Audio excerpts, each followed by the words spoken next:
شروع اللہ کا نام لے کر جو بڑا مہربان نہایت رحم والا ہے۔ اے پیغمبر صلی اللہ علیہ وآلہ وسلم، لوگوں سے کہہ دو کہ میرے پاس وحی آئی ہے کہ جنوں کی ایک جماعت نے اس کتاب کو سنا تو کہنے لگے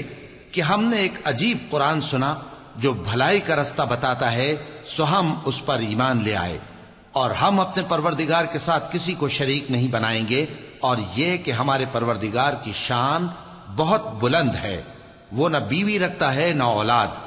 اور یہ کہ ہم میں سے کوئی بے وقوف اللہ کے بارے میں جھوٹ گھڑتا ہے، اور ہمارا یہ خیال تھا کہ انسان اور جن اللہ کی نسبت جھوٹ نہیں بولیں گے،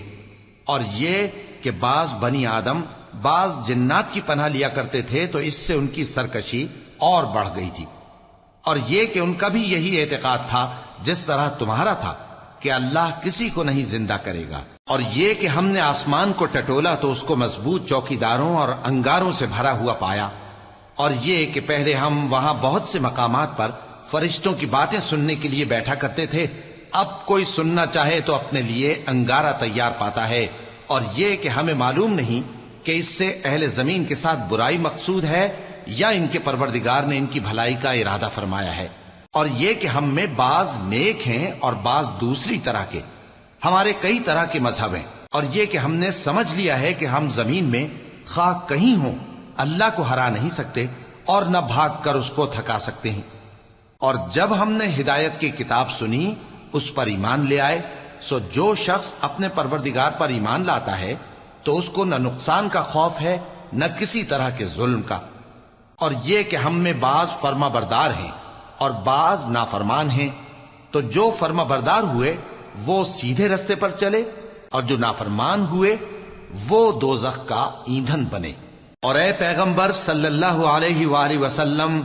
یہ بھی ان سے کہہ دو کہ اگر یہ لوگ سیدھے رستے پر رہتے تو ہم ان کے پینے کو بہت سا پانی دیتے تاکہ اس سے ان کی آزمائش کریں،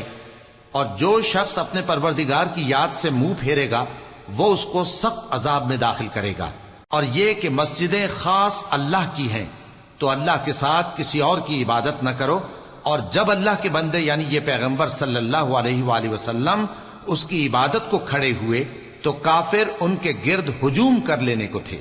اے نبی صلی اللہ علیہ وآلہ وسلم، کہہ دو کہ میں تو اپنے پروردگار ہی کی عبادت کرتا ہوں اور کسی کو اس کا شریک نہیں بناتا، یہ بھی کہہ دو کہ میں تمہارے لیے نہ کسی نقصان کا اور نہ نفع کا کچھ اختیار رکھتا ہوں،